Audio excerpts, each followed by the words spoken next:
off and on during the winter, Chris kept thinking about his land, whether he should change over to soil conservation methods, whether it would yield more production.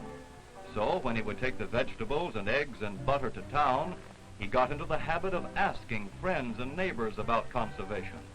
Like any good farmer, Chris wanted to find out all he could about the new methods before he tried them out.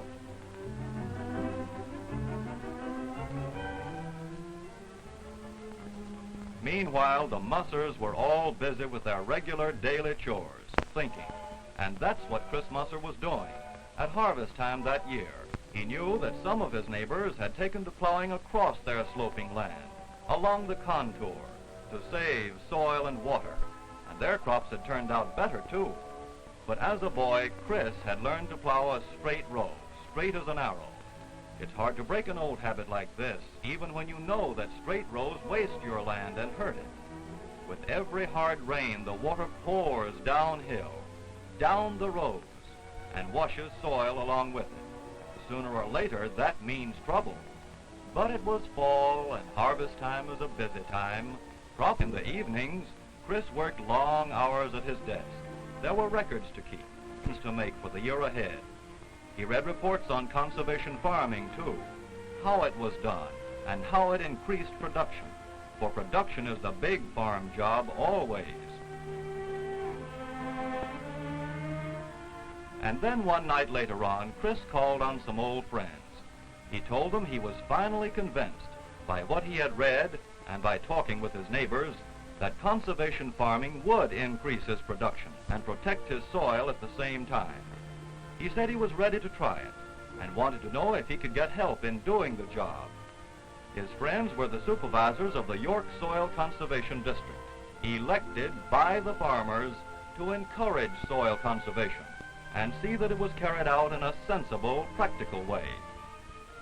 They agreed to provide him with a conservation map of his land from the Soil Conservation Service to get him started off on the right foot.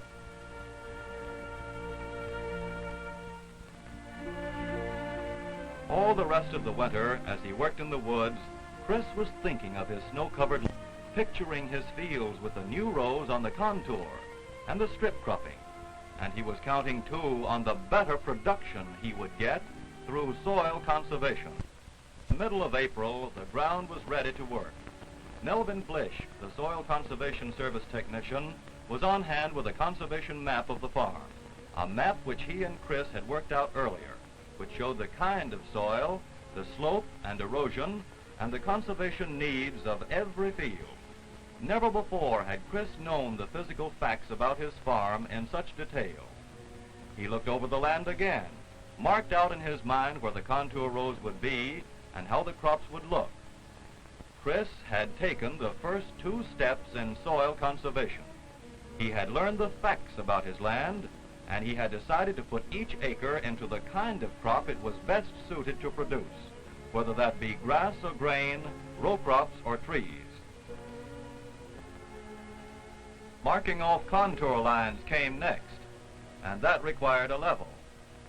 A small pocket model would do. Some farmers use a carpenter's level.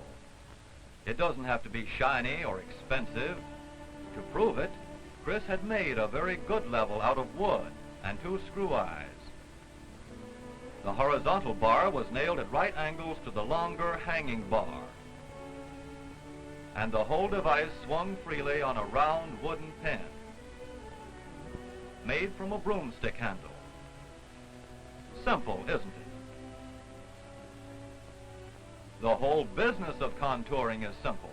All you need is a good eye, a level, a few dozen stakes, and somebody to help place them. Here's how Chris did it. Beginning at the side of the field, the first stake was driven into the ground. Then Gordon, with a few more stakes, paced off about 30 feet across the field at right angles to the downward slope. Holding one of the stakes, he faced back toward his father.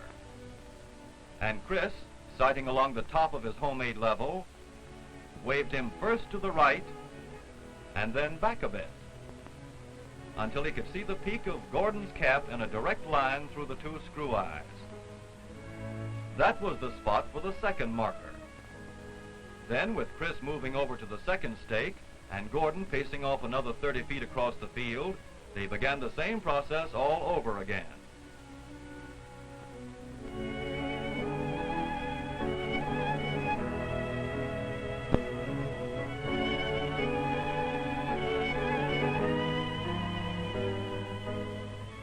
It didn't take long.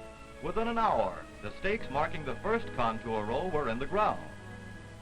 Furrows running along this line would be level all the way across the field. Level rows act as little dams, each one slowing the downhill movement of soil and water. And that's the object of contouring, to keep water from pouring downhill every time it rains. By slowing the water, you prevent the soil, seed, and fertilizer from washing away. And when you do that, your crops are bound to be better. It isn't necessary to place stakes for every contour row. On gently rolling land like this, you only need to stake out the contour about once in each 100 feet of slope. And once the contour line is marked out, you can plow a furrow or two along the stakes as a guide for the next line. Plowing or any other operation along the contour isn't hard at all. Most farmers find it saves time, saves fuel, because there's less gear shifting. Operations are easier on the contour.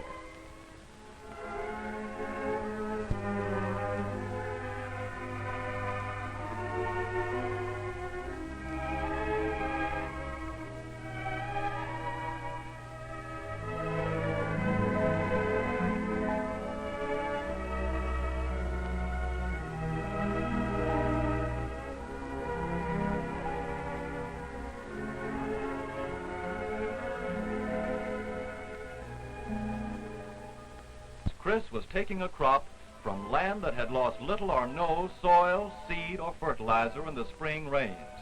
There had been no replanting to do either, and that had meant savings in time, labor, and money. The corn, thick-growing barley across the slope, now held the soil in place.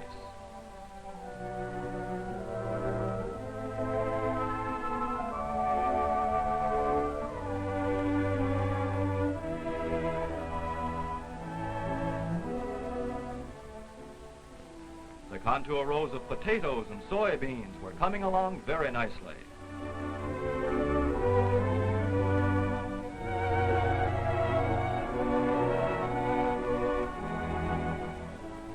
And on the steepest land, too steep to cultivate, hay had taken the place of row crops. There's no more erosion here.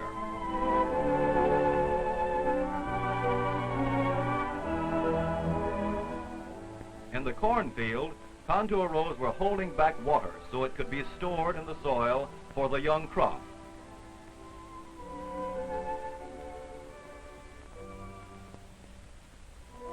The straight rows on this field last year wasted water, saved little for the corn.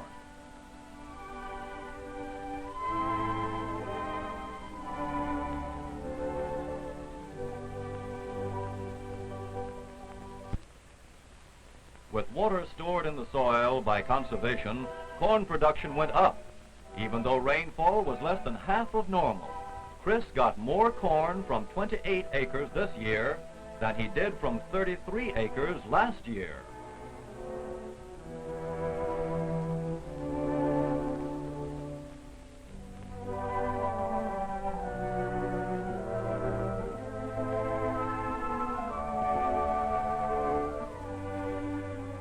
The potato fields told the same story.